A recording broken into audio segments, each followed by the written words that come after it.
نحمده ونستعينه ونستغفره ونستهديه ونعوذ بالله من شرور أنفسنا ومن سيئات أعمالنا. من يهده الله فلا مضل له ومن يضلل فلا هادي له. أشهد أن لا إله إلا الله وحده لا شريك له وأشهد أن محمدا عبده ورسوله أرسله بالهدى ودين الحق ليظهره على الدين كله ولو كره المشركون. اللهم صل على محمد وعلى آل محمد كما صليت على إبراهيم وعلى آل إبراهيم إنك حميد مجيد. اللهم بارك على محمد وعلى آل محمد كما باركت على إبراهيم وعلى آل إبراهيم إنك حميد مجيد. أما بعد فإن خير الكلام كلام الله وخير السنن سنن محمد صلى الله عليه وسلم وشر الأمور محدثاتها وكل محدثة بدعة وكل بدعة ضلالة وكل ضلالة في النار. يا أيها الذين آمنوا اتقوا الله حق تقاته ولا تموتن إلا وأنتم مسلمون. يا أيها الناس اتقوا ربكم الذي خلقكم من نفس واحدة وخلق منها زوجها وبث منهما رجالا كثيرا ونساء واتقوا الله الذي تساءلون به والأرحام إن الله كان عليكم رقيبا.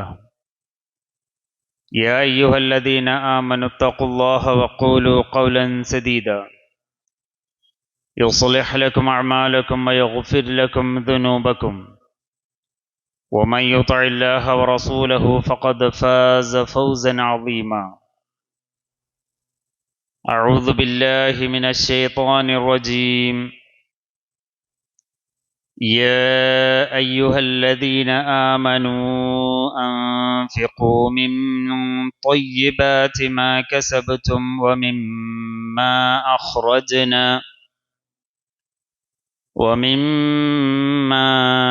أخرجنا لكم من الأرض ولا تيمموا الخبيث منه تنفقون ولستم بآخذيه إلا أن تغمضوا فيه واعلموا أن الله غني حميد. رب اشرح لي صدري ويسر لي أمري واحلل عقدة من لساني يفقهوا قولي. സത്യവിശ്വാസികളായ സഹോദരന്മാരെ, സഹോദരികളെ,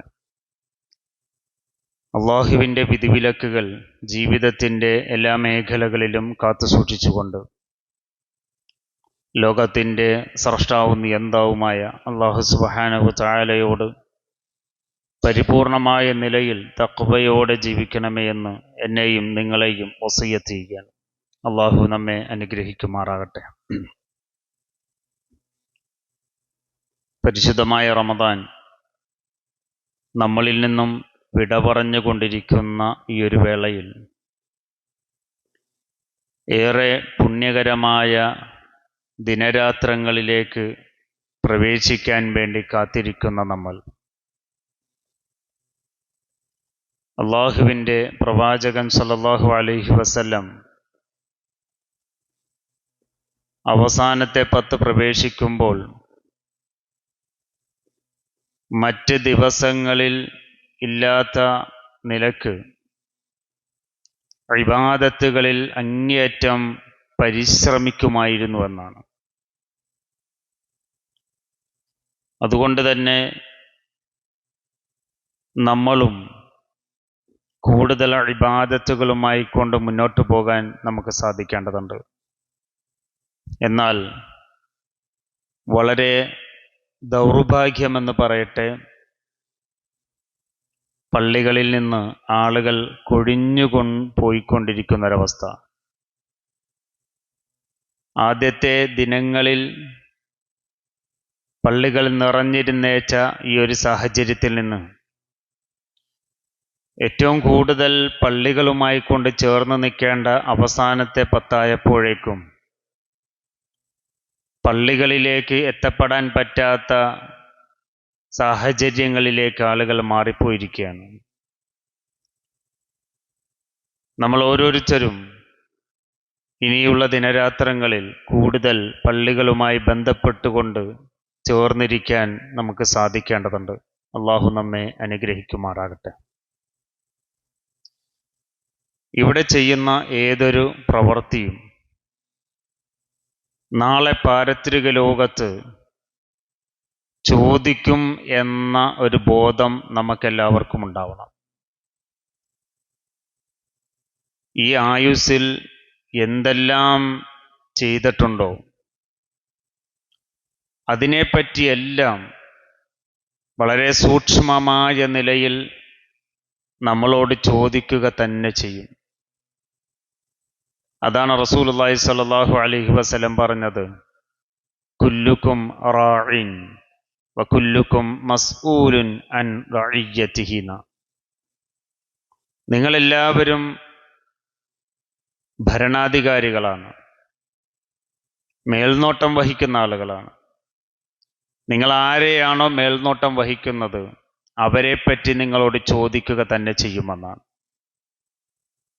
അതുകൊണ്ട് തന്നെ നമ്മൾ ഇവിടെ ചെയ്യുന്ന ഏതൊന്നും അതിന് കൃത്യമായ മറുപടി പറയേണ്ടി വരും എന്ന ബോധം നമുക്കുണ്ടാവണം.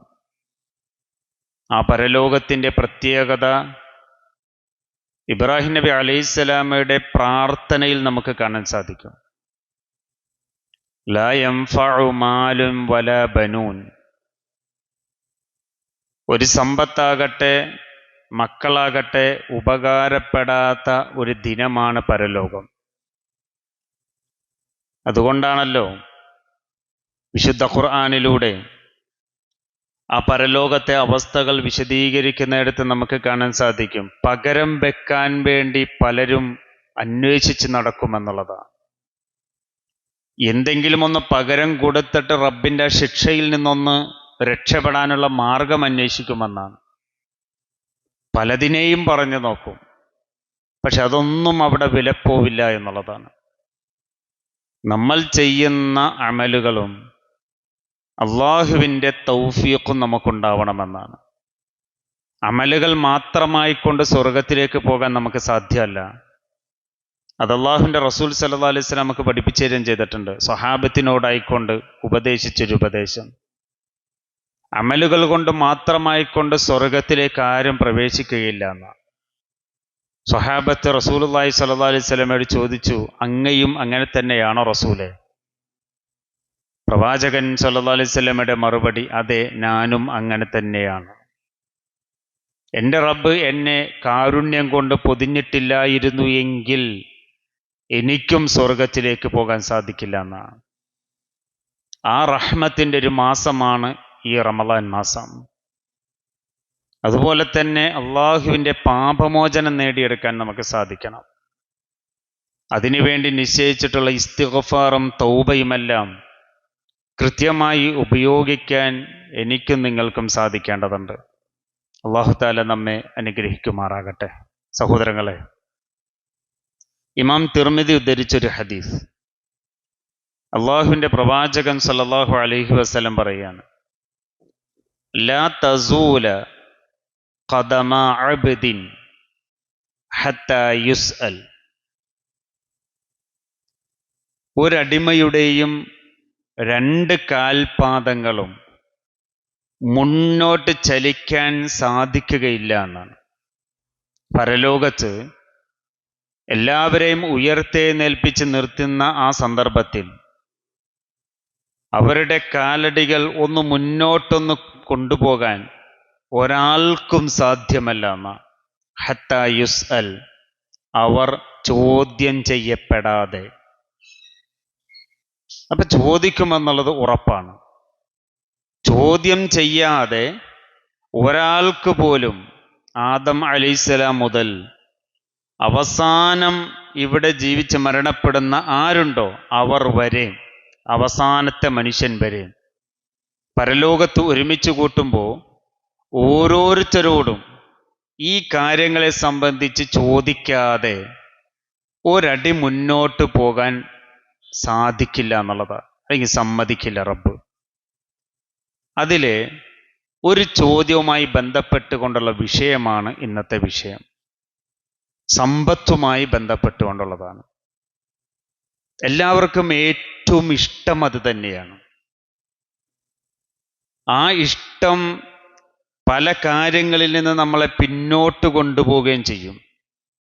ഇബാദത്തുകളിൽ നിന്ന് പോലും, അള്ളാഹുവിനോടുള്ള ബാധ്യതകൾ നിർവഹിക്കുന്നതിൽ നിന്ന് പോലും ഈ സമ്പത്ത് നമ്മളെ പിന്നോട്ട് കൊണ്ടുപോകുന്നതായിട്ട് കാണാം. ചിലർ പറയുമല്ലോ, ജോലിത്തിരക്ക, നിസ്കരിക്കാൻ പോലും ടൈം കിട്ടുന്നില്ലെന്നാ.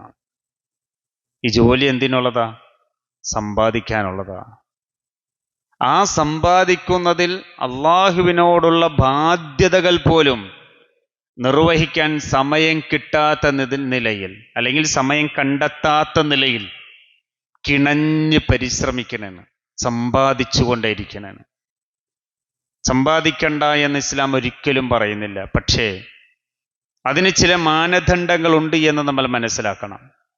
ഇവിടെ അള്ളാഹുവിൻ്റെ റസൂൽ സല്ലല്ലാഹു അലൈഹി വസല്ലം പറഞ്ഞത് 4 കാര്യങ്ങളെ സംബന്ധിച്ച് ചോദിക്കുമെന്നാണ്. അതിലൊരു ചോദ്യം ഈ സമ്പത്തുമായി ബന്ധപ്പെട്ടുകൊണ്ടുള്ളതാണ്. അൻമാലിഹി, തൻ്റെ സമ്പത്തിനെ സംബന്ധിച്ച് ചോദിക്കുമെന്നാണ്. ബാക്കി എല്ലാ കാര്യങ്ങളെ സംബന്ധിച്ചും ഒരു ചോദ്യം ഉണ്ടാവുള്ളൂ. പക്ഷെ ഈ സമ്പത്തിനെ പറ്റി 2 ചോദ്യമാണ് ചോദിക്കുക. അതിൽ ഒന്നാമത്തെ ചോദ്യത്തിൻ്റെ മറുപടി കൃത്യമാണെങ്കിൽ മാത്രമേ രണ്ടാമത്തെ ചോദ്യത്തിൻ്റെ പരിഗണിക്കുള്ളൂ. അതാണ് നമ്മൾ ഈ സമ്പത്തുമായി ബന്ധപ്പെട്ടുകൊണ്ട് പഠിക്കേണ്ടത്. നമ്മൾ സദഖ ചെയ്യുന്നവരാണ്, സകാത്ത് ചെയ്യുന്നവരാണ്, മറ്റുള്ളവരെ സഹായിക്കുന്നവരാണ്, ഒക്കെ ചെയ്യുന്നവരാണ്. നമ്മുടെ കുടുംബത്തിന് പോലും എല്ലാ കാര്യങ്ങളും ചെയ്തു കൊടുക്കുന്നവരൊക്കെ തന്നെയാണ് നമ്മൾ. പക്ഷെ സമ്പത്തിൻ്റെ വിഷയത്തിൽ അതീവ ഗൗരവം നമ്മുടെ ജീവിതത്തിൽ ഉണ്ടാവണമെന്നാണ്, എൻ്റെയും നിങ്ങളുടെ ജീവിതത്തിൽ. അതിൽ ഒരു ചോദ്യം ഇതാണ്: മിൻ ഐനക്തസബ, നീ സമ്പാദിച്ച ഈ സമ്പത്ത് എവിടെ നിന്നാണ് നീ സമ്പാദിച്ചത്? ഇതാണ് ഒന്നാമത്തെ ചോദ്യം. അത് എവിടെന്നാണ് എന്ന് ചോദിച്ചാൽ ഹലാലായ മാർഗത്തിലാണോ ഇത് സമ്പാദിച്ചത് എന്നാണ് ചോദിക്കുന്നത്. അവസാന കാലഘട്ടമാകുമ്പോൾ അള്ളാഹുവിൻ്റെ റസൂൽ സല്ലല്ലാഹു അലൈഹി വസല്ലം പറഞ്ഞല്ലോ, ഹലാലും ഹറാമും നോക്കാതെ സമ്പാദിക്കുന്ന ഒരു കാലഘട്ടം കടന്നു വരുമെന്നാണ്. ഇന്നത്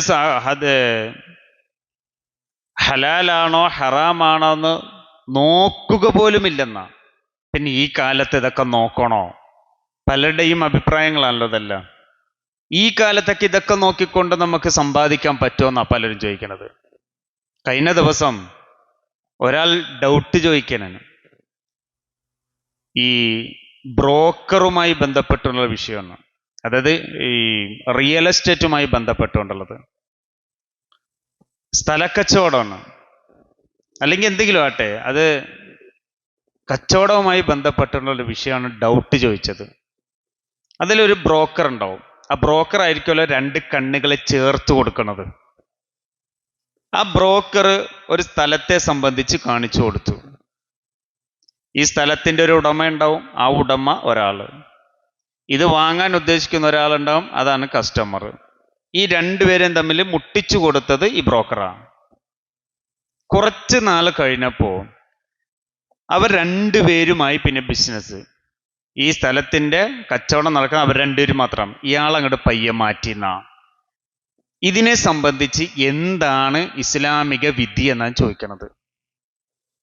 പല സ്ഥലത്തും കാണപ്പെടുന്നൊരു വിഷയമാണ് അതല്ല. അതായത് ഒരു ബ്രോക്കർ വന്നിട്ട് ഒരു സ്ഥലം ഉണ്ടെന്ന് പറയും, ആ സ്ഥലം ആ ബ്രോക്കറിലൂടെ വന്ന് കാണുകയൊക്കെ ചെയ്യും. പക്ഷേ കച്ചവടം നടക്കുന്ന സമയമാകുമ്പോൾ ബ്രോക്കറിനെ പയ്യെ അങ്ങോട്ട് വലിക്കും, മാറ്റും. പിന്നെ അവർ തമ്മിൽ ഡീലിംഗ് ആണ്. ഇതിനെ സംബന്ധിച്ച് ചോദിച്ചപ്പോൾ ഞാൻ പല രീതിയിലും അന്വേഷിച്ചു നോക്കി. ഇത് ശരിക്കു പറഞ്ഞാൽ ഖിയാനത്താണ് എന്നാണ് അറിയാൻ സാധിച്ചത്. ഖിയാനത്ത് എന്ന് പറഞ്ഞാൽ ചതിയാണെന്നാണ്, വഞ്ചന എന്ന് പറയും. കാരണം മദ്രസ പാഠപുസ്തകങ്ങളിൽ പോലും കർഷകരിൽ നിന്ന് ആ സാധനങ്ങൾ വാങ്ങുന്ന ഇടനിലക്കാരെ പോലും എതിർക്കുന്നതായിട്ട് ചില സമയത്ത് കാണാൻ സാധിക്കും.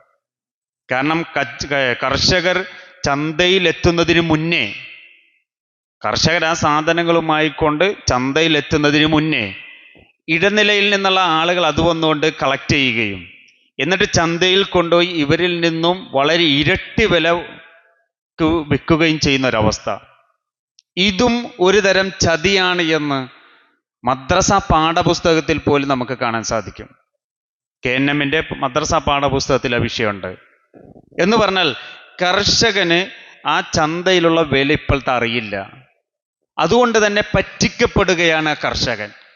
ആ കച്ചവടം പോലും പാടില്ല എന്നാണ് ഇസ്ലാം പഠിപ്പിക്കുന്നത്. അപ്പൊ എത്രത്തോളം ഉണ്ടെന്ന് നോക്കിയേ. ഇസ്ലാം ഏതെല്ലാം മേഖലകളിൽ ഇറങ്ങിച്ചെന്നിട്ട് അവിടെ നിലപാടുകൾ പറഞ്ഞിട്ടുണ്ട് എന്ന് നമ്മൾ നോക്കേണ്ടതാണ്. എന്തിനേറെ റസൂലുള്ളാഹി സ്വല്ലല്ലാഹി അലൈഹി വസല്ലം ഒരിക്കൽ ചന്തയിലൂടെ കടന്നു പോയപ്പോൾ കാരക്ക കൂമ്പാരം ഇങ്ങനെ കൂടിക്കിടക്കണേ കച്ചവട സ്ഥാപനത്തില. അള്ളാഹുവിന്റെ റസൂൽ സ്വല്ലല്ലാഹി അലൈഹി വസല്ലം പയ്യെ കൈ അങ്ങോട്ട് ഉള്ളിലേക്ക് അങ്ങോട്ട് ഇറക്കി നോക്കിയപ്പോൾ ഒരു നനവ് കണ്ടു. ചോദിച്ചു, എന്താണ് ആ നനവ്? നനഞ്ഞിരിക്കണല്ലോ, എന്താണ്? ആ കച്ചവടക്കാരൻ പറഞ്ഞത്, കഴിഞ്ഞ ദിവസം പെയ്ത മഴ അത് ഇതിനെ ബാധിച്ചു എന്നാ. റസൂലുള്ളാഹി സ്വല്ലല്ലാഹി അലൈഹി വസല്ലം എന്താ പറഞ്ഞത്? ആ കുഴപ്പമില്ല, വിട്ടോന്നല്ല പറഞ്ഞത്, മറിച്ച് അത് മുകളിലേക്ക് വെക്കുന്ന പറഞ്ഞത്. എന്ന് പറഞ്ഞാൽ ഖുർആൻ വ്യക്തമായി പഠിപ്പിക്കുന്ന ഒരു കച്ചവടം എങ്ങനെയായിരിക്കണം.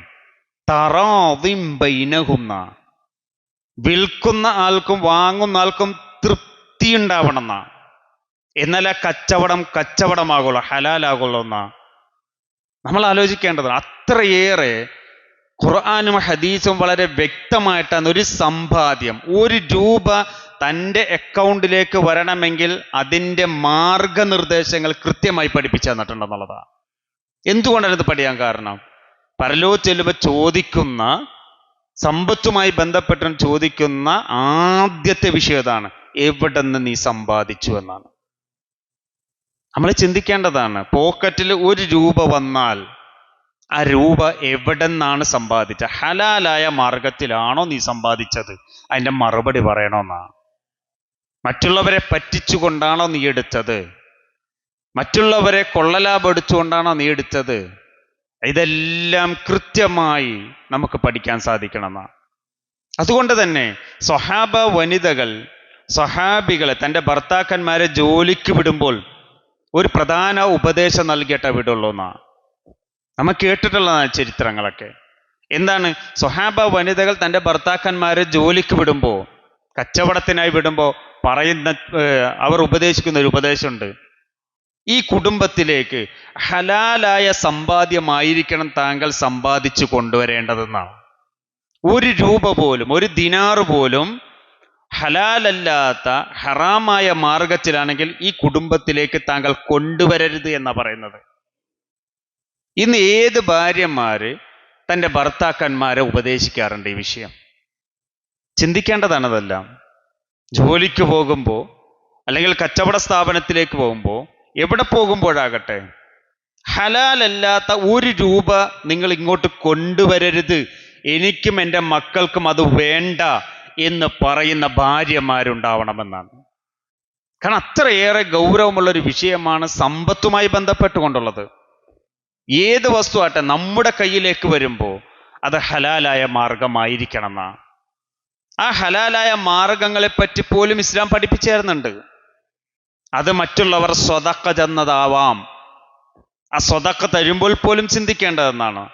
അള്ളാഹുവിന്റെ റസൂൽ സ്വല്ലല്ലാഹി അലൈഹി വസല്ലം പറഞ്ഞിട്ടുണ്ടല്ലോ, നീ ഒരാളുടെ മുമ്പിലേക്ക് കൈ നീട്ടുമ്പോൾ ഈ കൈ നീട്ടാൻ നീ അർഹനാണോ എന്ന് നോക്കണം എന്നാ. സക്കാത്തിന് വേണ്ടി അപേക്ഷിക്കുമ്പോൾ നീ ആ സക്കാത്തിന് അർഹനാണോ എന്ന് നീ സ്വയം ഒന്ന് ചിന്തിച്ചിട്ടാണ് അപേക്ഷ കൊടുക്കാനെന്നാ. അനർഹമായ നിരയിൽ എനിക്കർഹതയില്ലാത്ത ഒരു സമ്പത്ത് പോലും എൻ്റെ ജീവിതത്തിലേക്ക്, എൻ്റെ ഇതിലേക്ക് കടന്നു വരാൻ പാടില്ല എന്നുള്ള സൂക്ഷ്മത ഉണ്ടാവണമെന്നാണ് ഇസ്ലാം പഠിപ്പിക്കുന്നത്. ഇന്നാരെങ്കിലും ശ്രദ്ധിക്കണുണ്ടോ ആ വിഷയം? വളരെയധികം ശ്രദ്ധിക്കേണ്ടതാണ്. ഈ കാര്യങ്ങളെല്ലാം വളരെയധികം ശ്രദ്ധിക്കേണ്ട ഒരു വിഷയമാണ്. എന്നിട്ടല്ല രണ്ടാമത്തെ വിഷയം, നീ എന്തിൽ ചെലവഴിച്ചു എന്നുള്ളത് രണ്ടാമത്തെ വിഷയമാണ്. സമ്പാദിക്കേണ്ടത് ഹലാലായതായിരിക്കണം എന്നാ. വേറൊരു ഹദീസിൽ നമുക്ക് കാണാൻ സാധിക്കും, അള്ളാഹുവിന്റെ റസൂൽ സല്ലല്ലാഹു അലൈഹി വസല്ലം പറഞ്ഞൊരു ഹദീസ് ഉണ്ട്. ആ ഹദീസിൽ പറയുന്നത്, ഇന്നല്ലാഹ ത്വയ്യിബുൻ, നിശ്ചയമായും അള്ളാഹു വിശുദ്ധനാണെന്നാ. അള്ളാഹു വിശുദ്ധനാണ്. ലാ യഖ്ബലു ഇല്ലാ ത്വയ്യിബ, അവന് വിശുദ്ധമായതല്ലാതെ അള്ളാഹ് സ്വീകരിക്കില്ല എന്നാ. ശുദ്ധമായതല്ലാതെ സ്വീകരിക്കില്ല. കലർപ്പുള്ളത് അള്ളാഹ്ക്ക് വേണ്ടെന്നാ പറഞ്ഞത്. അതുകൊണ്ടാണ് ഖുർആൻ പഠിപ്പിക്കുന്നത് ഇബാദത്തുകളിൽ പോലും കലർപ്പുണ്ടാവാൻ പാടില്ലെന്നാ. ഇബാദത്തുകൾ വമാ ഉമിറു ഇല്ലാ ലിയഅ്ബുദുല്ലാഹ മുഖ്ലിസീന ലഹുദ്ദീൻ, വിശുദ്ധ ഖുർആനിലൂടെ പഠിപ്പിച്ചു തന്നതാ റബ്ബ്. സൂറത്തുൽ ബയ്യിനയിൽ കാണാൻ സാധിക്കും.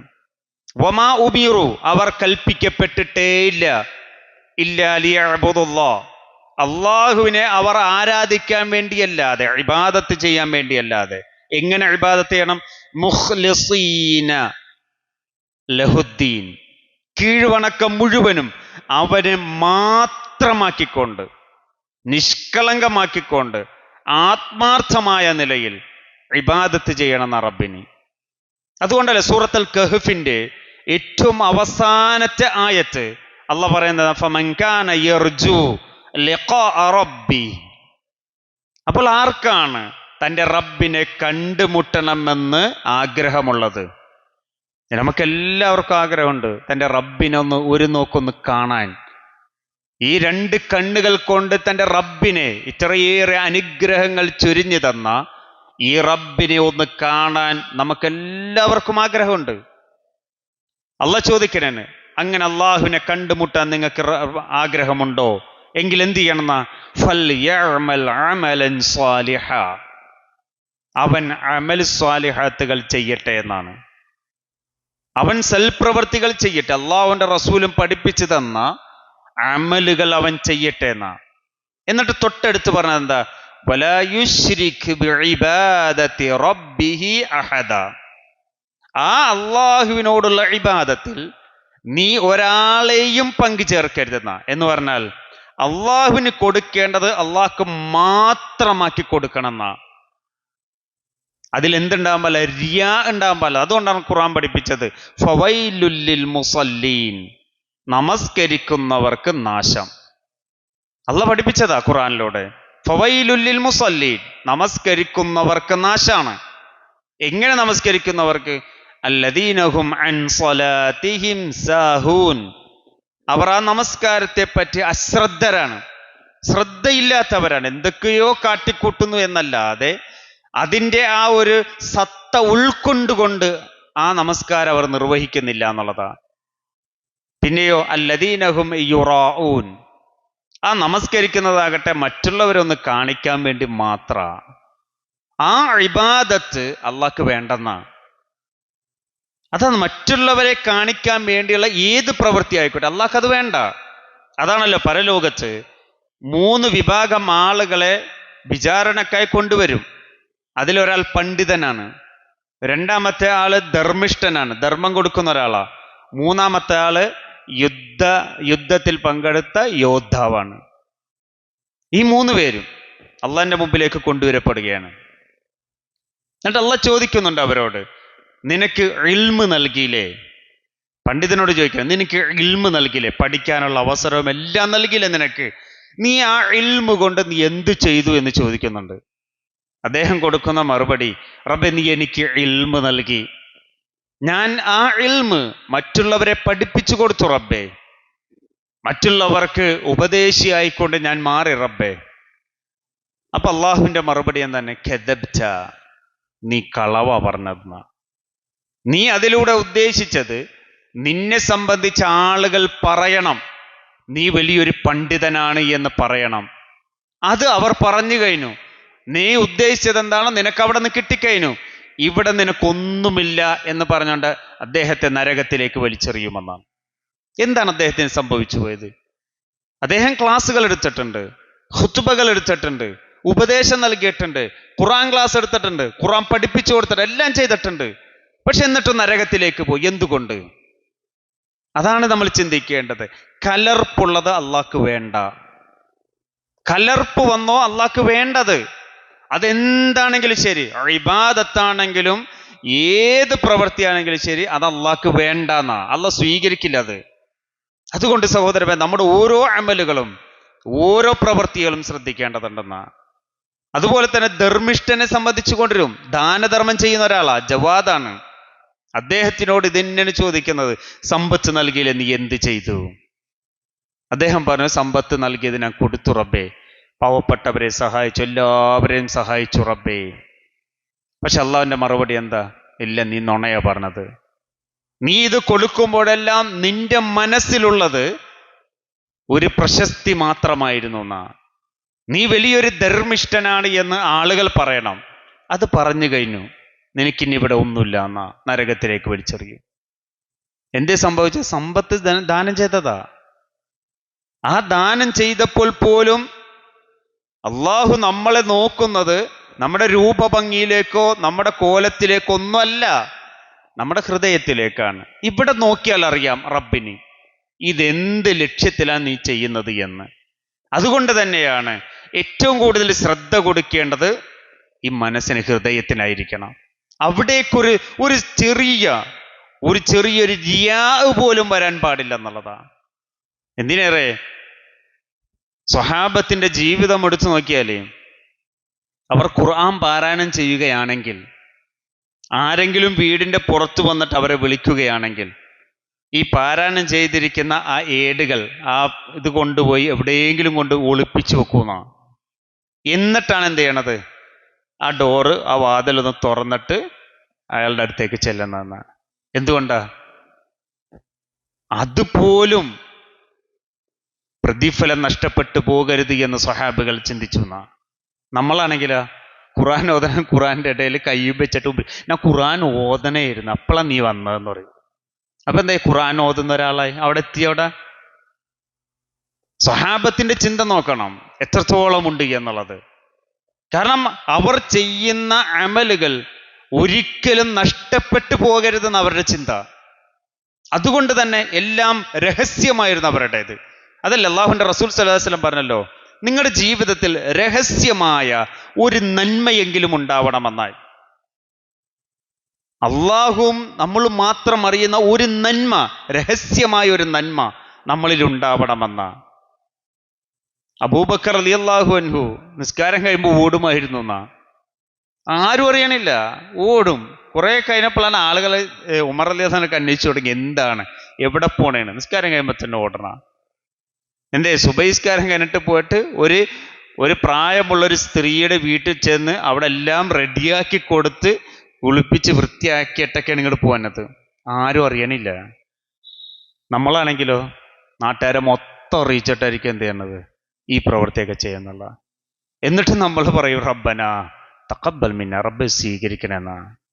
നമ്മൾ ആലോചിച്ച് നോക്കണം, നമ്മുടെ നന്മകൾ റബ്ബിന്റെ മുമ്പിൽ പ്രദർശിപ്പിക്കുമ്പോൾ അത് ഹബാഅം മൻസൂറകളായി മാറരുത്. വിതർപ്പെട്ട പൊടിപടലങ്ങളെപ്പോലെ ആക്കി മാറ്റാതിരിക്കാൻ നമ്മുടെ അമലുകൾ ചെയ്യുമ്പോൾ ഇതെന്റെ റബ്ബിന് മാത്രമായിരിക്കണം എന്ന ചിന്ത ഉണ്ടാവണം. അപ്പൊ ഞാൻ പറഞ്ഞു വന്നത്, കലർപ്പുള്ളത് അള്ളാഹ്ക്ക് ആവശ്യമില്ല. നമ്മളും തിന്നു അതേപോലെ തന്നെ കലർപ്പുള്ളത്, മായം കലർത്തിയാൽ നമ്മൾ തിന്നോ? നമ്മൾ കൃത്യമായിട്ട് അറിയാം ഇതിൽ മായം ഉണ്ടെന്ന് അറിഞ്ഞിട്ടെങ്കിൽ നമ്മൾ കഴിക്കോ? ഇല്ല. നമ്മൾ ശുദ്ധമായത്, എല്ലാ കടയിലും നമ്മൾ ചോദിക്കണം എന്തെന്നാ, ഇത് നല്ലതാണോ, ഇത് ശുദ്ധമായതാണെന്ന് ചോദിച്ചിട്ട് നമ്മൾ വാങ്ങണത് അല്ലേ. പക്ഷെ കച്ചവടക്കാര് ആന്ന് പറയുന്നല്ലാതെ, കാരണം അവരുടെ ബിസിനസ്സാണ്. പക്ഷെ അത് ചിന്തിക്കണം, അവർ പറയുമ്പോൾ ശ്രദ്ധിക്കണം. ഇത് നല്ലതാണെങ്കിൽ മാത്രം നല്ലതെന്ന് പറയണം, ചീത്തതുണ്ടെങ്കിൽ ചീത്തതുണ്ടെന്ന് പറയണം, അല്ലാതെ ഇന്ന പോരായ്മകളുണ്ടെങ്കിൽ പോരായ്മകൾ പറയണം എന്നാ. അത് തന്നെയാണ് ഇസ്ലാമിന്റെ മാർഗം. അതാണ് അൻതറാദിൻ ബൈനഹും, പരസ്പരം അങ്ങോട്ടും ഇങ്ങോട്ടും തൃപ്തിയോടുകൂടിയുള്ള കച്ചവടമായിരിക്കണമെന്നാണ് ഇസ്ലാം പഠിപ്പിക്കുന്നത്. എന്ന് പറഞ്ഞാൽ സമ്പാദ്യം പ്യുവറായിരിക്കണം എന്നാ. കലർപ്പുണ്ടാകരുത്. അതുകൊണ്ട് തന്നെ റബ്ബ് ചോദിക്കും, ഇത് എവിടെ നിന്ന് സമ്പാദിച്ചു നീ? എവിടെ നിന്നാണ് നീ ഈ 1 രൂപ സമ്പാദിച്ചത്? ആ സമ്പാദ്യത്തിന്റെ കണക്ക് പറയാതെ അടുത്തയിലേക്ക് പോകൂല എന്നാ. അപ്പൊ ഒന്ന് ആലോചിച്ച് നോക്കണം, നമ്മുടെ കൈകളിലുള്ള സമ്പത്ത് അർഹതപ്പെട്ട് നമ്മൾ സമ്പാദിച്ചത് തന്നെയാണോ എന്ന് നോക്കണം. ലോട്ടറിയിലൂടെ വാങ്ങുന്ന സമ്പത്ത്, ലോട്ടറി എടുക്കാൻ കൊടുക്കുന്ന സമ്പത്ത്, ഇതൊക്കെ ശ്രദ്ധിക്കണം നമ്മൾ. ലോട്ടറി തന്നെ ഇസ്ലാമികമല്ല അത് ശരിക്ക്. പക്ഷെ ഇന്ന് അംഗവൈകല്യത്തിലുള്ള ആളുകളൊക്കെ ജോലി ചെയ്യുന്നത് അതാണ്. മുസ്ലിങ്ങൾ പോലും ഉണ്ടെന്നുള്ളതാ. വാങ്ങുന്നവരിലും വിൽക്കുന്നവരിലും ലോട്ടറിയെ സംബന്ധിച്ച് ഇസ്ലാം വളരെയധികം ശക്തമായിട്ട് എതിർത്തിട്ടുള്ളൊരു വിഷയം തന്നെയാണ്. എന്നിട്ട് പോലും അത് വിൽക്കുകയും വാങ്ങുകയും ചെയ്യുന്ന മുസ്ലിം ഉമ്മത്തുണ്ട് എന്നുള്ളതാണ്. കാരണം ഇതെല്ലാം ചൂഷണമാണ്. ഇസ്ലാമിനെ സംബന്ധിച്ചിടത്തോളം എല്ലാ മേഖലകളിലുമുള്ള ചൂഷണത്തെ അടിവേരറുത്തുകൊണ്ടാണ് മുന്നോട്ട് കുതിച്ചുകൊണ്ടിരിക്കുന്നത് ഇസ്ലാം. അതുകൊണ്ട് തന്നെയാണ് എല്ലാവരുടെയും മുമ്പിൽ ഇസ്ലാം ഒരു ചൂണ്ടുപലകയായിക്കൊണ്ട് നിൽക്കുന്നത്, ചോദ്യം ചെയ്യപ്പെടുന്ന അതുകൊണ്ടാണ്. കാരണം ആളുകൾക്ക് ഇസ്ലാമിനെ ഇല്ലാതാക്കണം, എങ്കിലേ ഇവിടെ അവരുടെ ആവശ്യങ്ങൾ നടപ്പാകൂ എന്നുള്ളതാണ്. അതുകൊണ്ട് തന്നെ നമ്മൾ ചിന്തിക്കേണ്ടത് ഇസ്ലാം വളരെ ശുദ്ധമായൊരു ആദർശമാണെന്നുള്ളതാണ്. കൃത്യമായ എല്ലാ മേഖലകളിലും നിലപാടുകൾ പറയുന്ന ഒരു ആദർശമാണ് ഇസ്ലാമിൻ്റെത്. അതുകൊണ്ട് തന്നെ സമ്പാദ്യത്തിൻ്റെ വിഷയത്തിൽ പോലും അള്ളാഹുവിൻ്റെയും പ്രവാചകനും കൃത്യമായിട്ടുള്ള ഇടപെടലുകൾ നമുക്ക് കാണാൻ സാധിക്കും. അതുകൊണ്ട് ഞാൻ പറഞ്ഞു വരുന്നത് സമ്പാദ്യം ശുദ്ധമായിരിക്കണം എന്നാണ്. നമ്മളിടുന്ന നമ്മൾ ഉപയോഗിക്കുന്ന എന്തു ആയിക്കൊള്ളട്ടെ, മറ്റുള്ളവരെ പറ്റിച്ചു കൊണ്ടുവന്ന് നമ്മുടെ കുടുംബത്തിന്, ഭാര്യക്കും മക്കൾക്കും കൊടുക്കുമ്പോൾ ഹറാമാണ് അവരെ ഭക്ഷിപ്പിക്കുന്നതെന്ന ബോധം നമുക്കുണ്ടാവണമെന്നാ. ആ ഭക്ഷണം അവർക്ക് കഴിപ്പിക്കാൻ പാടില്ല, യഥാർത്ഥത്തിൽ മാറ്റിവെക്കണം എന്നുള്ളതാ. കൊടുക്കാനേ പാടില്ല, സമ്പാദിക്കാനേ പാടില്ല എന്നുള്ളതാണ്. അതുകൊണ്ട് സഹോദരന്മാരെ, വിശുദ്ധ ഖുർആനിലൂടെ അല്ലാഹു തആല പറഞ്ഞത് സൂറത്തുൽ ബഖറ 168 വചനത്തിൽ കാണാം, യാ അയ്യുഹന്നാസ്, ജനങ്ങളെ, കുലൂ മിമ്മാ ഫിൽ അർളി ഹലാലൻ ത്വയ്യിബ, കുലൂ, നിങ്ങൾ ഭക്ഷിച്ചുകൊള്ളുക, മിമ്മാ ഫിൽ അർള്, ഭൂമിയിൽ നിന്ന് നിങ്ങൾ എന്തൊക്കെ നേടുന്നുണ്ടോ, എന്തൊക്കെ എടുക്കുന്നുണ്ടോ അതൊക്കെ നിങ്ങൾ ഭക്ഷിച്ചോന്നാ. സ്വർഗത്തിൽ വെച്ച് ആദം അലൈഹിസ്സലാമയോടും ഹവ്വാ ബീബിയോടും പറഞ്ഞത് എന്താ? നിങ്ങൾ യഥേഷ്ടം കഴിച്ചോന്നാ. അവിടെ നിന്ന് എന്ത് വേണമെങ്കിലും നിങ്ങൾ കഴിച്ചോ. പക്ഷെ ഒരു വിലക്ക് അവിടെ കൊടുത്തു. എന്താ? ഫലാ തഖറബ ഹാദിഹി ഷജറ, ഒരു മരത്തെ ചൂണ്ടിക്കാണിച്ചിട്ട് പറഞ്ഞു, നിങ്ങൾ ആ മരത്തിന്റെ അടുത്ത് പോകരുത്. നിങ്ങൾ അങ്ങനെ പോയാൽ നിങ്ങൾ നഷ്ടക്കാരിൽ പെട്ടുപോകുന്ന ഖുർആൻ അല്ലാഹു തആല അവരെ ഉപദേശിച്ചത്. പക്ഷെ എന്ത് സംഭവിച്ചു? ഫഅസല്ലഹുമ ശൈത്താൻ, ആ ശൈത്താൻ അവരുടെ അടുക്കിലേക്ക് വന്നുകൊണ്ട് വസ്വാസ് നടത്തി, അവരെ ഉപദേശിച്ചു. അവരെ അവസാനം ആ മരത്തിന്റെ അടുത്തേക്ക് കൊണ്ടുവന്നു. അതിലുള്ള കായ്ഫലങ്ങൾ അവരെ കൊണ്ട് ഭക്ഷിപ്പിച്ചു. ഇതാണ് പിശാച്.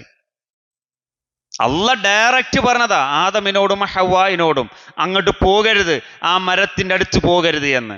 പക്ഷെ ശൈത്താൻ എന്ത് ചെയ്തു? കൊണ്ടുപോയി അങ്ങോട്ട്. ഈ ശൈത്താൻ ഇന്നുമുണ്ട് നമ്മളോടൊപ്പം. അതുകൊണ്ട് തന്നെ ഖുർആൻ പറഞ്ഞത് അതിന് ഫത്തഖിദൂഹു അദുവ്വാ, ശത്രുവായിട്ട് തന്നെ നിങ്ങൾ അതിനെ കാണണമെന്ന് ഖുർആൻ പഠിപ്പിച്ചതാണ്. കാരണം നിങ്ങളുടെ പൂർവ്വപിതാക്കന്മാരെ, ആ ആദമിനെയും ഹവ്വായിനെയും സ്വർഗത്തിൽ നിന്ന് പുറത്താക്കിയതുപോലെ നിങ്ങളെയും അവൻ പുറത്താക്കുമെന്നാ പറഞ്ഞത്. അതുകൊണ്ട് നിങ്ങൾ സൂക്ഷിക്കണമെന്ന് തന്നെയാണ് ഖുർആൻ പഠിപ്പിച്ചത്. ഈ ശൈത്താനാണ് നമ്മളെ ഹലാലും ഹറാമും നോക്കാത്ത നിലയിൽ എങ്ങനെ നീ സമ്പാദിച്ചോ എന്ന് പറയുന്നത്. യതീമിന്റെ സമ്പത്തിനെ സംബന്ധിച്ച് പോലും വളരെ കൃത്യമായിട്ടുള്ള ഇടപെടലുകൾ ഇസ്ലാം നടത്തിയിട്ടുണ്ട്. യതീമികളെ സംരക്ഷിക്കുന്നു എന്ന് പറഞ്ഞുകൊണ്ട് അവരുടെ സമ്പത്ത് ഭുജിക്കാൻ പാടില്ല എന്ന് പോലും വഅക്ലു മാലിൽ യതീം അസ്സബഉൽ മുബിഖാത്തിലേക്ക് എണ്ണപ്പെടുകയും ചെയ്തു എന്നുള്ളതാണ്. 7 വൻപാപങ്ങളിൽ പ്രയോഗിച്ചൊരു അള്ളാഹുവിന്റെ റസൂൽ സ്വല്ലല്ലാഹു അലൈഹി വസല്ലം പറഞ്ഞ ഒരു വിഷയം ഇതാണ്, അക്ലു മാലിൽ യതീം, യതീമിന്റെ സമ്പത്ത് ഭുജിക്കുക എന്നുള്ളത്. അതുകൊണ്ട് തന്നെ സമ്പത്തിനെ സംബന്ധിച്ച് വളരെയധികം ഗൗരവമുണ്ടാവണമെന്ന് തന്നെയാണ് ഇസ്ലാം പഠിപ്പിക്കുന്നത്. അതുകൊണ്ട് ഭൂമിയിൽ നിന്ന് എന്തൊക്കെ ഉണ്ടോ അതൊക്കെ നിങ്ങൾക്ക് ഉപയോഗിക്കാം, നിങ്ങൾക്ക് ഭക്ഷിക്കാം. പക്ഷേ ഹലാലൻ ത്വയ്യിബ, ഭക്ഷിക്കുന്നതിന് മുമ്പ് നിങ്ങൾ എന്ത് ചെയ്യണം? അത് ഹലാലാണോ എന്ന് നോക്കണം. അത് ഹലാലാണെന്ന് നോക്കണം. എന്നാ അള്ളാഹ് അനുവദിച്ചതാണോ, അള്ളാഹുവിന്റെ റസൂൽ സല്ലല്ലാഹു അലൈഹി വസല്ലം അനുവദിച്ചതാണോ എങ്കിൽ അത് ഉപയോഗിക്കാം. അല്ലേ അത് ഉപയോഗിക്കാൻ പാടില്ല. ഒജീനല്ലേ, ഭക്ഷണമല്ലേ, അല്ല. വമാ ഉഹില്ല ബിഹി ലിഗൈരില്ല, അള്ളാഹു അല്ലാത്തവർക്ക് വേണ്ടി നാമം ഉച്ചരിക്കപ്പെട്ട ഭക്ഷണം ഇല്ല. ഈ ബദറിന്റെ ദിനത്തിൽ പോലും 313 ആടുകളെ കൊണ്ടുവന്നുള്ള ഒരു പ്രവർത്തനാണ് ഒരു സ്ഥലത്ത് നടത്തിയത്. നമ്മളൊന്നാലോചിച്ചോക്കണം, 313 ആടുകളെ കൊണ്ടുവന്നിട്ട് ഓരോ ആടിനെ അറുക്കുമ്പോൾ ആരെക്കുറിച്ച് ഓർമ്മ വന്നാ? അള്ളാഹുവിന്റെ റസൂൽ സല്ലല്ലാഹു അലൈഹി വസല്ലം മുതൽ ആ ബദറിൽ പങ്കെടുത്ത ഓരോരുത്തരെ കുറിച്ച് ഓർമ്മ വന്നാ. ഇത് എവിടെ നിന്ന് അള്ളാഹുവിന്റെ റസൂൽ സല്ലല്ലാഹു അലൈഹി വസല്ലം പഠിപ്പിച്ചു തന്നിട്ടുണ്ടോ നമുക്ക്? അപ്പൊ ആ രീതിയിലേക്ക് ഇസ്ലാമിനെ ഒരു മോശവൽക്കരിച്ചു കൊണ്ടിരിക്കുകയാണ്. ഞാൻ പറഞ്ഞു വരുന്നത്, അള്ളാഹുവിന് വേണ്ടത് ശുദ്ധമായതായിരിക്കണം എന്നാ. ശുദ്ധമായതല്ലാത്തതൊന്നും അള്ളാഹ്ക്ക് വേണ്ടെന്നാ. ഒരിക്കൽ റസൂലുള്ളാഹി സ്വല്ലല്ലാഹു അലൈഹി വസല്ലം ഒരു യാത്രക്കാരന്റെ പ്രാർത്ഥനയെ സംബന്ധിച്ച് വിശദീകരിക്കുന്നുണ്ട്. ഇത് പറയാൻ കാരണം, യാത്രക്കാരന്റെ പ്രാർത്ഥന,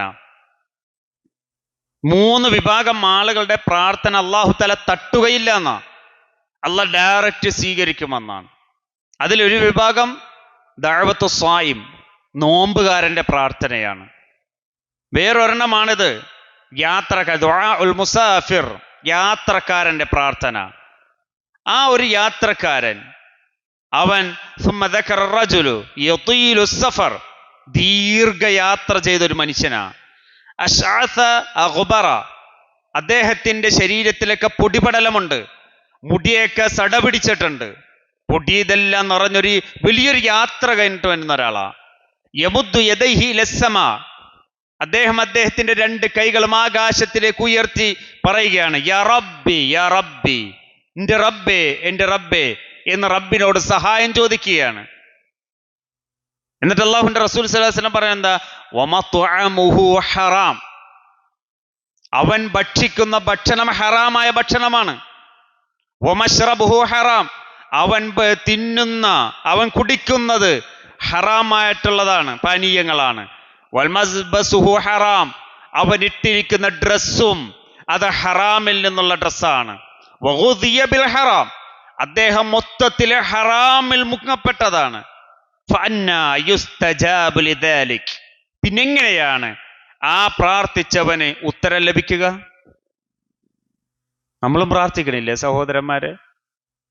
റബ്ബിനോട് കണ്ണുനീർ പൊഴിച്ചുകൊണ്ട് പ്രാർത്ഥിക്കുന്നവരാണ്, ഹൃദയം നടുങ്ങിക്കൊണ്ട് പ്രാർത്ഥിക്കുന്നവരാണ് നമ്മൾ, ആത്മാർത്ഥമായിക്കൊണ്ട് പ്രാർത്ഥിക്കുന്നുണ്ട്. പക്ഷേ ഈ പ്രാർത്ഥന റബ്ബ് സ്വീകരിക്കണമെങ്കിൽ നമ്മളിൽ ഒരു ചെറിയ അംശം പോലും ഹറാമുണ്ടാവാൻ പാടില്ലെന്നാ. ഹറാമുണ്ടെങ്കിൽ അള്ളാഹ് സ്വീകരിക്കില്ല. അതാണ് സമ്പത്തിനെ സംബന്ധിച്ച് നമ്മൾ ഉപയോഗിക്കുന്ന ഉപഭോഗ വസ്തുക്കളെ സംബന്ധിച്ച് നമ്മൾ മനസ്സിലാക്കേണ്ടത്. എന്നിട്ടല്ലേ പിന്നെ സക്കാത്ത്, അതിൽ നിന്ന് സക്കാത്ത് കൊടുക്കണോ, അതിൽ നിന്ന് സ്വതക്ക ചെയ്യണോ, ആ വിഷയം 2ാമത്തെ വിഷയമാണത്. അപ്പൊ നമ്മുടെ സമ്പാദ്യം ശുദ്ധമായിരിക്കണമെന്ന്. ശുദ്ധമായതല്ലാത്തതൊന്നും അല്ലാഹു തആല സ്വീകരിക്കുകയില്ല എന്ന് വിശുദ്ധ ഖുർആനും പ്രവാചകന്റെ അധ്യാപനങ്ങളും നമുക്ക് പഠിപ്പിച്ചു തരികയാണ്. യാ അയ്യുഹന്നാസ് കുലൂ മിമ്മാ ഫിൽ അർദി ഹലാലൻ ത്വയ്യിബാ, ഹലാലും ത്വയ്യിബായിട്ടുള്ളത് നിങ്ങൾ ഭൂമിയിൽ നിങ്ങൾ ഭക്ഷിച്ചോ ജനങ്ങളെ. വലാ തത്തബിഉ ഖുതുവാതി ശൈത്താൻ, ശൈത്താന്റെ കാലടികളെ നിങ്ങൾ ഒരിക്കലും പിൻപറ്റി പോകരുത്. ഇന്നഹു ലക്കും അദുവ്വു മുബീൻ, നിശ്ചയമായും അവൻ നിങ്ങളുടെ വ്യക്തമായ ശത്രു തന്നെയാണെന്ന. അപ്പൊ അതുകൊണ്ട് 1ാമത്തെ ഭാഗം അതാണ്.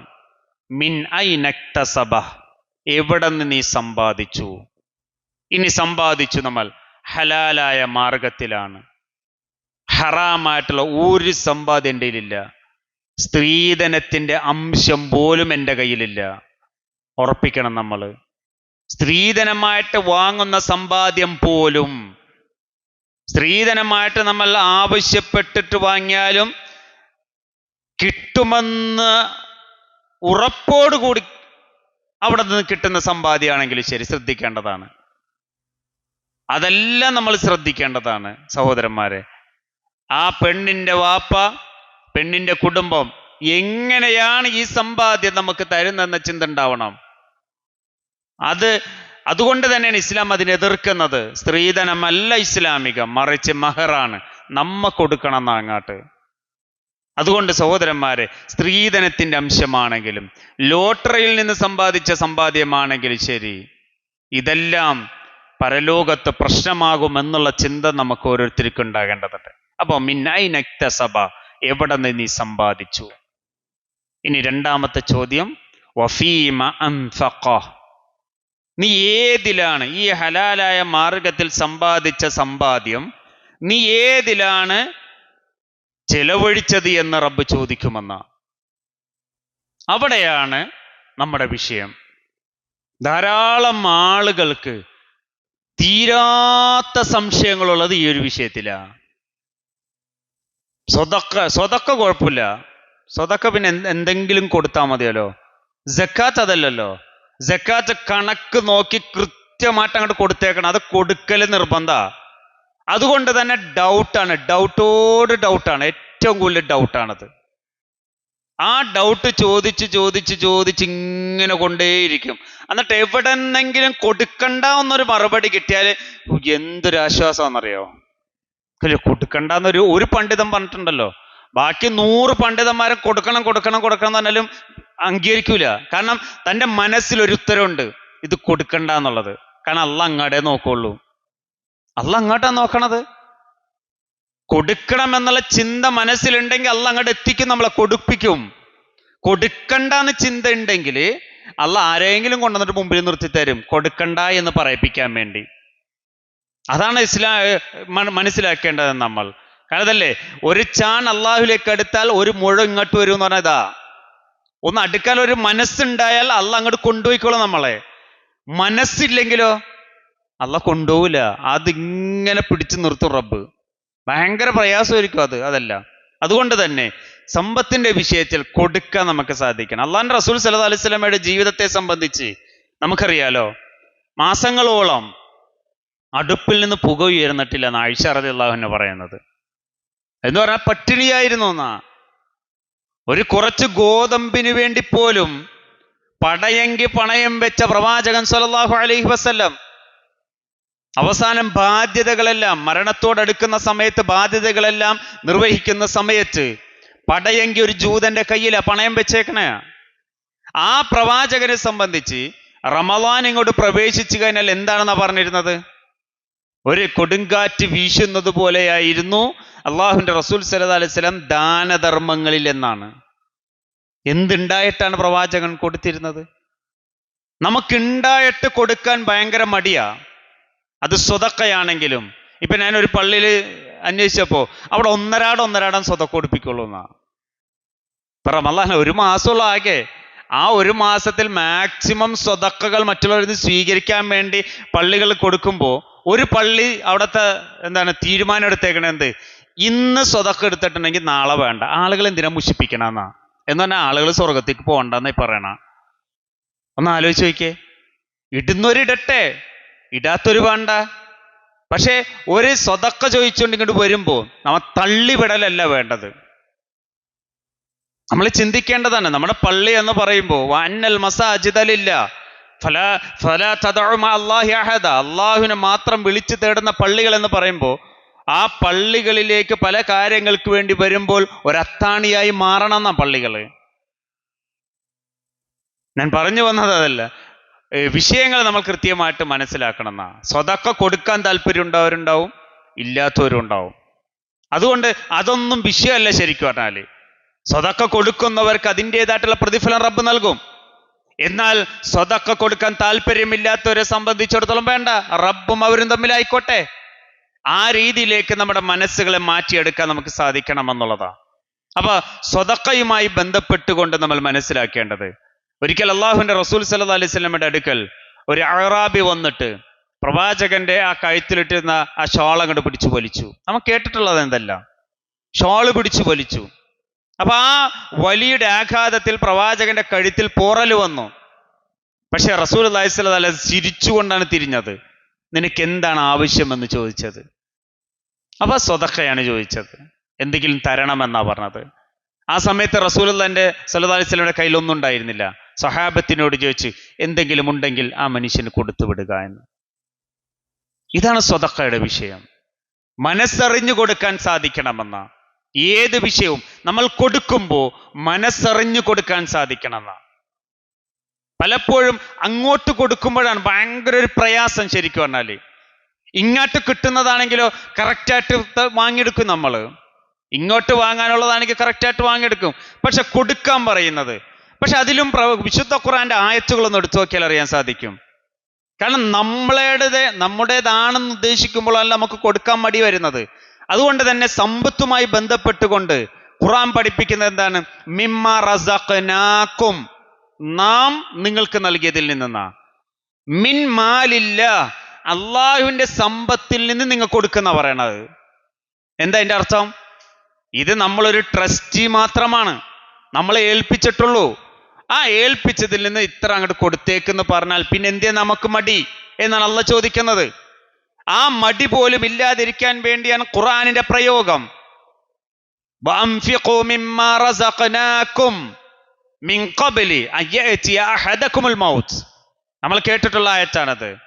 നിങ്ങൾ ചെലവഴിക്കണം, നിങ്ങൾ ദാനം ചെയ്യണം.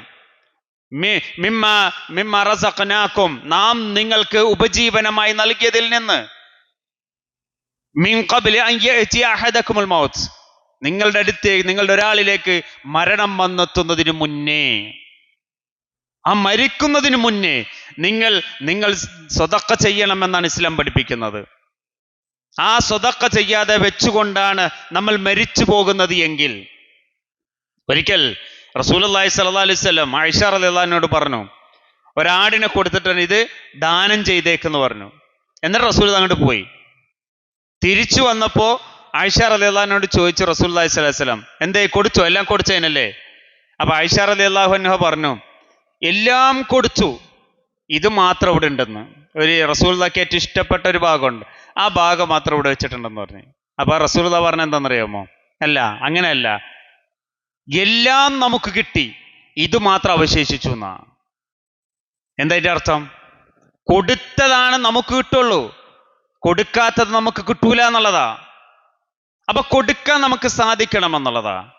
ആ കൊടുക്കുമ്പോഴാണ്, അതല്ല അള്ളാഹു റസൂൽ സ്വല്ലല്ലാഹു അലൈഹി വസല്ലം വേറെ ഹദീസിൽ വിശദീകരിച്ചത്. എന്റെ സമ്പത്ത് എന്ന് പറയുമ്പോൾ എന്താണ് നിന്റെ സമ്പത്ത്?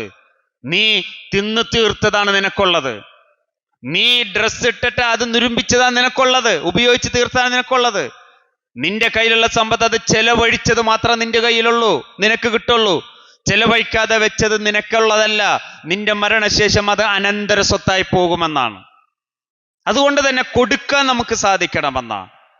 അതല്ല ഉസ്മാൻ ഇബ്നു അഫ്ഫാൻ റളിയല്ലാഹു അൻഹു എല്ലാം സമ്പത്ത് ദാനധർമ്മത്തിന്റെ വിഷയത്തിൽ മുൻപന്തിയിലായിരുന്നു.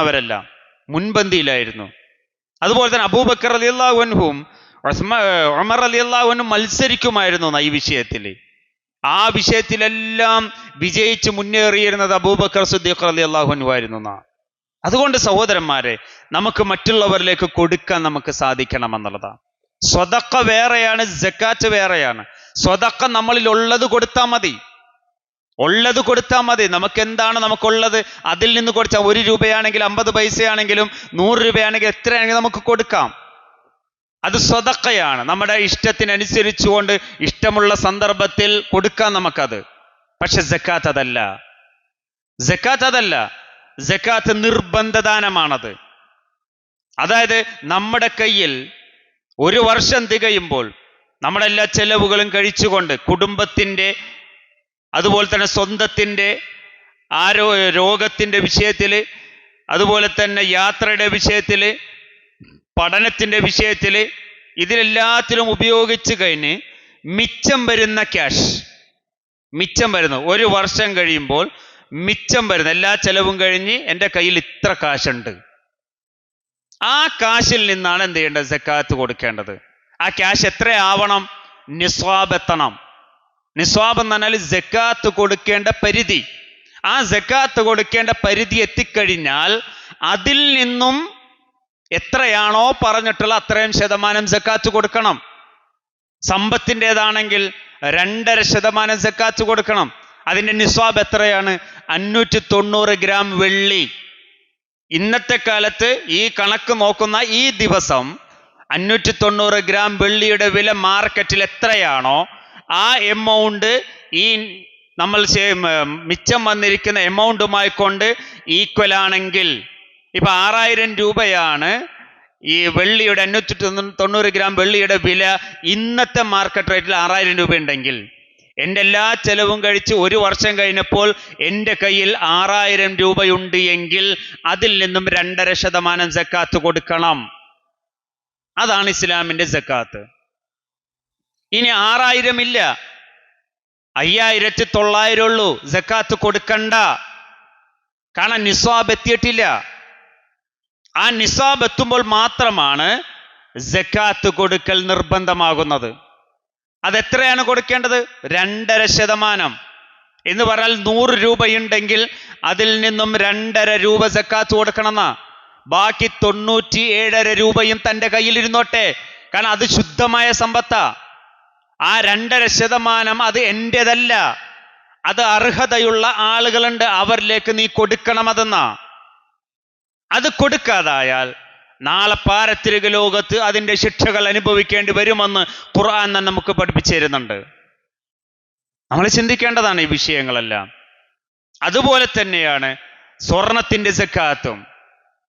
ഒരിക്കൽ റസൂലുള്ളാഹി സ്വല്ലല്ലാഹു അലൈഹി വസല്ലമയുടെ അടുക്കൽ 2 സ്ത്രീകൾ വരുകയുണ്ടായി. ആ സ്ത്രീകളുടെ കൈകളിൽ വളകൾ ഉണ്ടായിരുന്നു എന്നാണ്. അൻ അംർ ഇബ്നു ശുഐബ് റളിയല്ലാഹു അൻഹു അൻ അബീഹി അൻ ജദ്ദിഹി ഖാൽ ജാഅത് ഇംറഅതാൻ മിൻ അഹ്ലി അൽ യമൻ ഇല നബി സ്വല്ലല്ലാഹു അലൈഹി വസല്ലം. നബി സ്വല്ലല്ലാഹു അലൈഹി വസല്ലമയുടെ അടുക്കലേക്ക് യമനിൽ നിന്നുള്ള 2 സ്ത്രീകൾ വരികയുണ്ടായി. വഅലൈഹിമാ അസ്വിറത്തു മിൻ ദഹബ്, അവരുടെ കൈകളിൽ സ്വർണം കൊണ്ടുള്ള വളകൾ ഉണ്ടായിരുന്നു. അവരുടെ കൈകളിൽ ഉണ്ടായിരുന്നു വളകൾ. ഫഖാല ലഹുമാ റസൂലുള്ളാഹി സ്വല്ലല്ലാഹു അലൈഹി വസല്ലം, അത് കണ്ടപ്പോൾ റസൂലുള്ളാഹി സ്വല്ലല്ലാഹു അലൈഹി വസല്ലം അവരോട് ചോദിച്ചു, അയസുറുക്കുമാ, നിങ്ങളെ സന്തോഷിപ്പിക്കുമോ? അയ്യുസവ്വിറക്കുമാ, നിങ്ങളെ 2 പേരെയും ധരിപ്പിക്കുന്നതിനെ, വള ധരിപ്പിക്കുന്നതിനെ, അല്ലാഹു ബി അസ്വിറത്തിൻ മിന്നാർ, നരകത്തിയിൽ നിന്നുള്ള വളകൾ നിങ്ങളെ അല്ലാഹു തആല ധരിപ്പിക്കുന്നതിനെ നിങ്ങൾക്ക് സന്തോഷമുണ്ടാക്കുമോ? അപ്പൊ അവർ 2 പേരും പറഞ്ഞു ഇല്ല. എങ്കിൽ ഫഅദ്ദിയാ ഹഖ്ഖ ഹാദാ, എങ്കിൽ നിങ്ങൾ ഇതിന്റെ ഹക്കുകൾ നിങ്ങൾ കൊടുക്കണം എന്നാ പറഞ്ഞത്. എന്താ? സക്കാത്ത് കൊടുക്കണം എന്നാ പറഞ്ഞത്. എന്ന് പറഞ്ഞാൽ ഇവർ ധരിച്ചേക്കണത് ആഭരണം. അപ്പൊ ധരിക്കുന്ന ആഭരണത്തിനും സക്കാത്തുണ്ട്, എടുത്തു വെച്ചേക്കണ ആഭരണത്തിനും സക്കാത്തുണ്ട്. ആ സക്കാത്ത് കൃത്യമായിട്ട് കൊടുക്കണമെന്ന് തന്നെയാണ് ഇസ്ലാം പഠിപ്പിക്കുന്നത്. തൻ്റെ ശരീരത്തിൽ 10 പവൻ, അതായത് 85 ഗ്രാം സ്വർണം തൻ്റെ ശരീരത്തിലുണ്ട് എങ്കിൽ അതിൽ നിന്നും 2.5% സക്കാത്ത് കൊടുക്കണം. അതിൽ കുറവാണെങ്കിൽ സക്കാത്ത് കൊടുക്കണ്ട. പലരും ചില അള്ളാനെ പറ്റിക്കുന്ന ചില സ്വഭാവങ്ങളുണ്ടല്ലോ. 85 അങ്ങോട്ട് എത്തിക്കൂല, അങ്ങോട്ട് കുറച്ചു വെപ്പിക്കും. 1 വർഷമാകുമ്പോഴത്തേക്ക് അതെങ്ങനെയെങ്കിലും ചെയ്തിട്ട് കുറച്ചു വെപ്പിക്കും. സക്കാത്ത് കൊടുക്കണ്ടല്ലോ. അള്ളാഹു എങ്ങോട്ടോ നോക്കണത്? നമ്മുടെ രൂപത്തിലേക്കോ ഭംഗിയിലേക്കോ ഒന്നല്ല, നമ്മുടെ മനസ്സിലേക്ക് നോക്കണം. മനസ്സിൽ നോക്കിയാൽ എല്ലാ ഉഡായിപ്പും മനസ്സിലാവും റബ്ബിന്. നമ്മുടെ മനസ്സിലേക്ക് അങ്ങോട്ട് നോക്കിക്കഴിഞ്ഞാൽ അതിനനുസരിച്ച് റബ്ബ് പ്രതിഫലം നൽകുന്നത്. അതുകൊണ്ട് സഹോദരന്മാരെ, സഹോദരിമാരെ, നമ്മൾ അള്ളാഹുവിനെ പറ്റിക്കാൻ നോക്കിയിട്ടുണ്ടെങ്കിൽ അത് പറ്റിക്കൂല. കാരണം പരലോകത്ത് അത് നമുക്ക് തന്നെ വിനയായിട്ട് വരുമെന്നുള്ളത് നമ്മൾ ചിന്തിക്കേണ്ടതാണ്. അതുകൊണ്ട് തന്നെ റസൂലുള്ളാഹി സ്വല്ലല്ലാഹു അലൈഹി വസല്ലം പറഞ്ഞതുപോലെ സക്കാത്ത് അത് കൃത്യമായിട്ട് കൊടുക്കണമെന്ന. ഒരിക്കൽ ആയിഷ റളിയല്ലാഹു അൻഹ അണിഞ്ഞൊരുങ്ങി പ്രവാചകന്റെ അടുത്തേക്ക് വന്നെയാണ്. പ്രവാചകൻ വരുന്ന സന്ദർഭത്തിൽ അള്ളാഹുവിൻ്റെ ആയിഷ റളിയല്ലാഹു അൻഹ അണിഞ്ഞൊരുങ്ങി ആഭരണമൊക്കെ ഇട്ട് നല്ല സുന്ദരിയായിക്കൊണ്ട് പ്രവാചകന്റെ അടുത്തിൽ നിൽക്കണേണ്.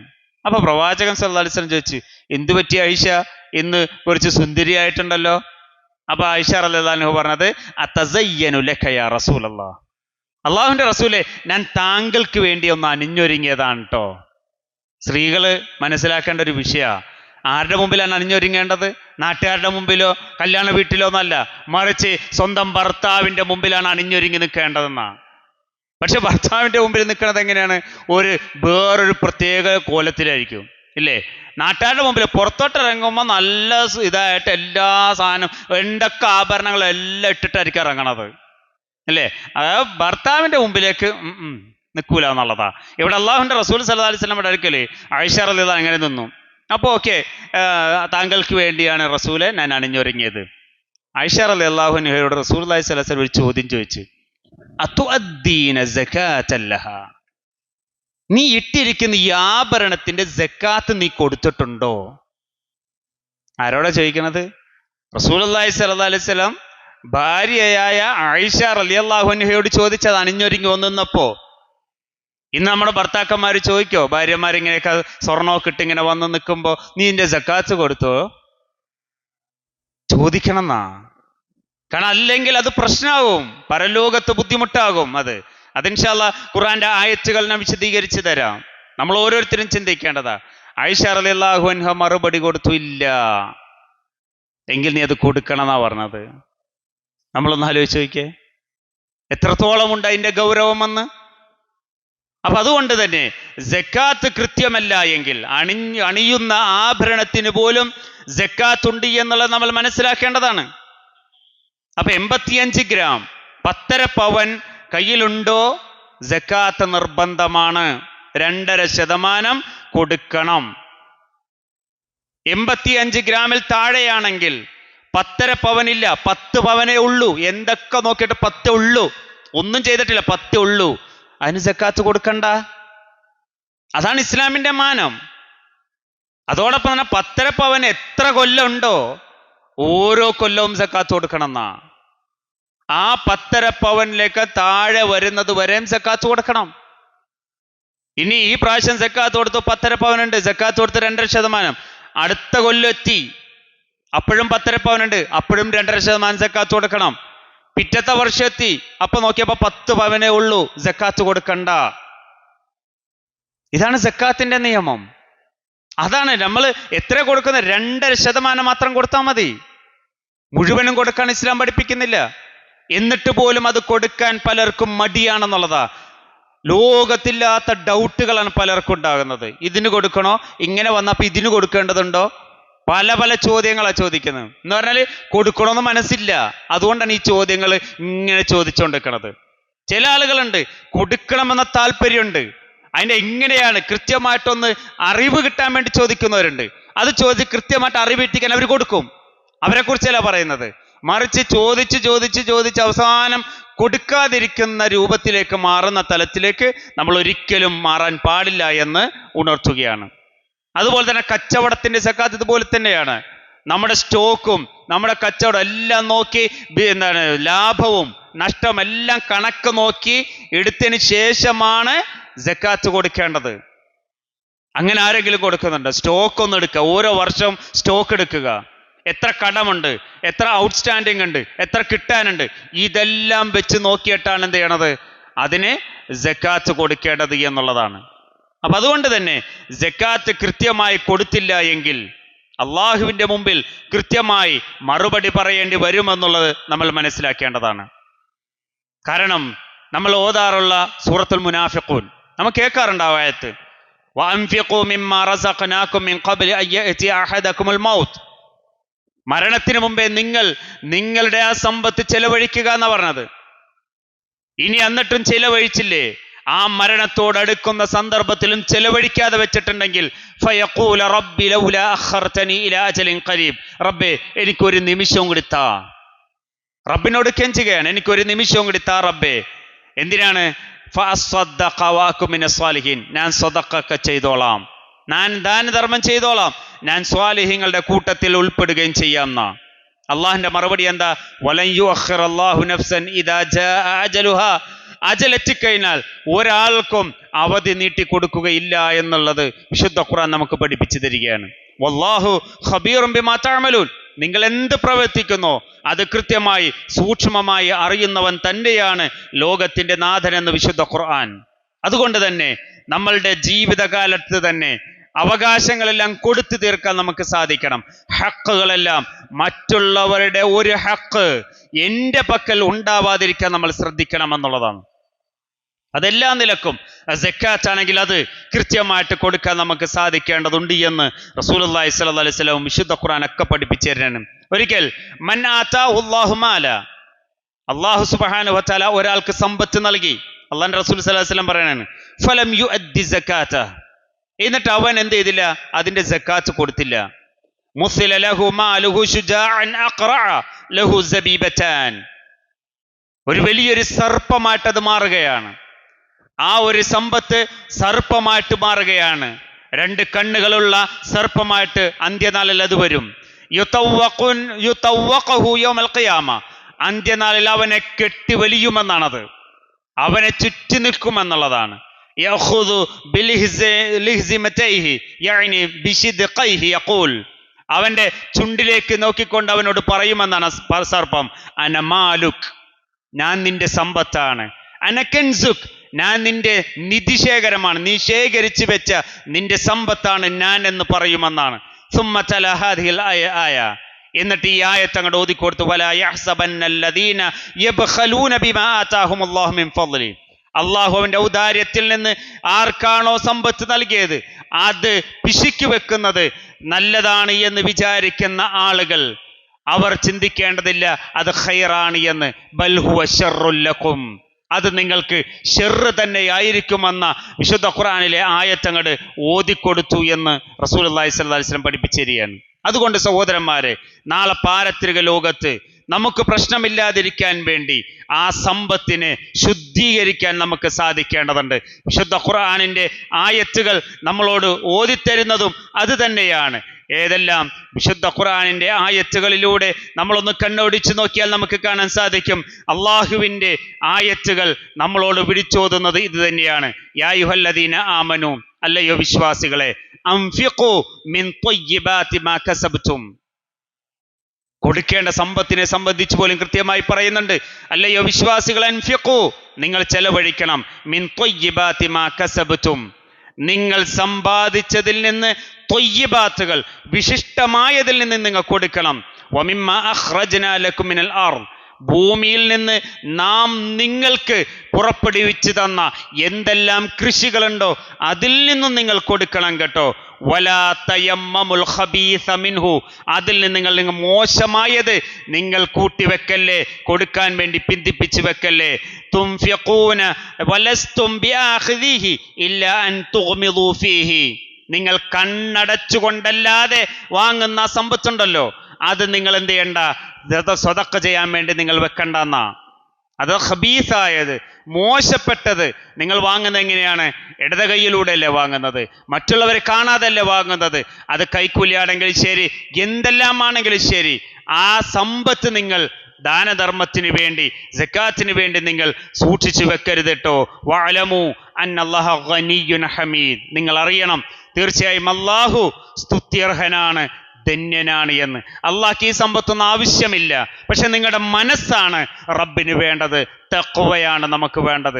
അതുകൊണ്ട് തന്നെ ശുദ്ധമായതായിരിക്കണം നിങ്ങൾ കൊടുക്കേണ്ടത് എന്ന് വിശുദ്ധ ഖുർആനിലൂടെ അല്ലാഹു തആല നമുക്ക് പഠിപ്പിച്ചു തരികയാണ്. അതുകൊണ്ട് വലാ യഹ്സബന്നല്ലദീന യബ്ഖലൂന ബിമാ ആതാഹുല്ലാഹു ബിൽമാ ആതാഹുമുല്ലാഹു മിൻ ഫദ്ലി, അല്ലാഹു അവന്റെ ഔദാര്യത്തിൽ നിന്ന് അവർക്ക് എന്തെല്ലാം നൽകിയിട്ടുണ്ടോ അതിൽ നിന്ന് പിശുക്കി വെക്കുന്ന ആളുകൾ ഒരിക്കൽ പോലും കരുതേണ്ടതില്ലട്ടോ. ഹുവ ഖൈറൽ ലഹും, അതവർക്ക് ഖൈറായിരിക്കുമെന്ന്. ബൽ ഹുവ ശർറുൽ ലഹും, പക്ഷെ അവർക്കത് ഷെറ് തന്നെയായിരിക്കും, പ്രയാസം തന്നെയായിരിക്കും. സയുതവഖൂന മാ ബഖലു ബിഹി യൗമൽ ഖിയാമ, അന്ത്യനാളിൽ അത് നിങ്ങളെ വരിഞ്ഞു മുറുക്കുക തന്നെ ചെയ്യും. വലില്ലാഹി മീറാസുസ് സമാവാതി വൽ അർദ്, തീർച്ചയായും അള്ളാഹുവിനുള്ളതാണ് ആകാശ ഭൂമികളുടെ സമ്പത്തെല്ലാം. വല്ലാഹു ബിമാ തഅമലൂന ഖബീർ, അള്ളാഹു നിങ്ങൾ പ്രവർത്തിക്കുന്നതെല്ലാം അറിയുന്നവനാണ്, സൂക്ഷ്മമായി അറിയുന്നവനാണ് എന്ന് ഖുർആൻ നമുക്ക് പഠിപ്പിച്ചു തരികയാണ്. അതോടൊപ്പം തന്നെ വേറൊരായത്തെ നമുക്ക് കാണാൻ സാധിക്കും, ഈ ശേഖരിച്ചു വെക്കുന്ന സക്കാത്ത് കൊടുക്കാതെ നിധിയായി സൂക്ഷിച്ചു വെക്കുന്ന സമ്പത്ത്, ആ സമ്പത്ത് നാളെ പരത്തിക ലോകത്ത് നരകത്തിൽ തീയിലേക്ക് ഇട്ടുകൊണ്ട് ചുട്ടുപഴിപ്പിച്ച് നമ്മുടെ ശരീരത്തിൽ നെറ്റിത്തടത്തിലേക്കെല്ലാം വെച്ചുകൊണ്ട് പറയും, ഹാദാ കനിസ്തും, ഇത് നിങ്ങൾ ശേഖരിച്ചു വെച്ച സമ്പത്താണ് എന്ന് പറയും. അതുകൊണ്ട് നിങ്ങൾ ആസ്വദിച്ചു കൊള്ളുക എന്ന് അല്ലാഹു തആല അവിടെ വെച്ചുകൊണ്ട് പറയുമെന്നാണ്. അതുകൊണ്ട് സഹോദരന്മാരെ, നമ്മൾ ശേഖരിച്ചു വെക്കുന്ന, ദാനധർമ്മം ചെയ്യാതെ സക്കാത്ത് കൊടുക്കാതെ എന്തെല്ലാം നമ്മൾ കൂട്ടിവെക്കുന്നുണ്ടോ അതെല്ലാം പരലോകത്ത് നമുക്ക് വിനയായിട്ട് തന്നെയായിരിക്കും വരിക എന്ന് മനസ്സിലാക്കുക. അതുകൊണ്ട് കൃത്യമായി കണക്ക് നോക്കിക്കൊണ്ട് സക്കാത്ത് കൊടുക്കാൻ നമുക്ക് സാധിക്കേണ്ടതുണ്ട്. അത് നമ്മുടേതല്ല, ആ 2.5% നമ്മുടെ സമ്പത്തല്ല, അത് മറ്റുള്ളവരുടെ അവകാശമാണ്. ആ അവകാശങ്ങൾ കൊടുക്കാതെയാണ് ഞാനും നിങ്ങളും ഈ ലോകത്ത് നിന്ന് വിട പറഞ്ഞു പോകുന്നത് എങ്കിൽ തീർച്ചയായും പാരത്രികമായ നഷ്ടം നമുക്ക് സംഭവിക്കുക തന്നെ ചെയ്യും. അതുകൊണ്ട് നമുക്ക് ലഭിക്കുന്നത് നമ്മൾ ചെലവഴിച്ചത് മാത്രമായിരിക്കും. അതാണല്ലോ നമ്മളോടൊപ്പം 3 കാര്യങ്ങൾ വരും മരിക്കുമ്പോൾ, എന്നാൽ 2 തിരിച്ചു പോരും, 1 നമ്മളോടൊപ്പം ഉണ്ടാകുമെന്നാണ് റസൂലുള്ളാഹി സ്വല്ലല്ലാഹി അലൈഹി വസല്ലം പറഞ്ഞത്. സമ്പത്തും കുടുംബവും എല്ലാം തിരിച്ചു പോരും. ഇവിടെ ബാക്കിയുള്ള സമ്പത്ത് തിരിച്ചു പോരും, ഇവിടെ ഉള്ള കുടുംബം തിരിച്ചു പോരും. പക്ഷെ എൻ്റെ ഒപ്പം കിടക്കുന്നത്, ഖബറിലേക്ക് വരുന്നത് എൻ്റെ അമലുകൾ മാത്രമാണ്. ഞാൻ എന്തെല്ലാം ചെയ്തിട്ടുണ്ടോ അത് മാത്രമാണ്. ഞാൻ സ്വതക്ക ചെയ്തിട്ടുണ്ടോ അതെൻ്റെ ഖബറിലേക്ക് വരും. ഞാനൊന്ന് ചിരിച്ചിട്ടുണ്ടോ അതെൻ്റെ ഖബറിലേക്ക് വരും. ഞാൻ ഇബാദത്തുകൾ ചെയ്തിട്ടുണ്ടോ അതെൻ്റെ ഖബറിലേക്ക് വരും. മറ്റുള്ളവർ സദഖ ചെയ്തിട്ടുണ്ടോ അതവർക്ക് കിട്ടും, നമുക്ക് ലഭിക്കുകയില്ല സഹോദരന്മാരെ. അതുകൊണ്ട് നമ്മൾ ചെയ്യുന്നതാണ് നമ്മൾക്ക് ലഭിക്കുക എന്ന ആ ഒരു യാഥാർത്ഥ്യം മനസ്സിലാക്കിക്കൊണ്ട്, ഈ ഒരു വിഷയത്തെ കൃത്യമായി മനസ്സിലാക്കിക്കൊണ്ട് ഓരോ വർഷവും കണക്ക് കൂട്ടിക്കൊണ്ട് സക്കാത്ത് കൊടുക്കുന്ന വ്യക്തിത്വങ്ങളായി മാറാൻ നമ്മൾ ഓരോരുത്തരും പരിശ്രമിക്കുക. പരലോകത്ത് ഈ സക്കാത്ത് കൊടുക്കാത്തവനായ നിലയിൽ ഉയർത്തെഴുന്നേൽപ്പിക്കുന്നതിൽ നിന്നും രക്ഷപ്പെടാൻ വേണ്ടി നമ്മുടെ ജീവനുള്ള സമയത്ത് തന്നെ ഇതിൻ്റെ സക്കാത്തുകളാണെങ്കിലും സദഖകളാണെങ്കിലും കൊടുത്തു തീർക്കാൻ നമുക്ക് സാധിക്കേണ്ടതുണ്ട്.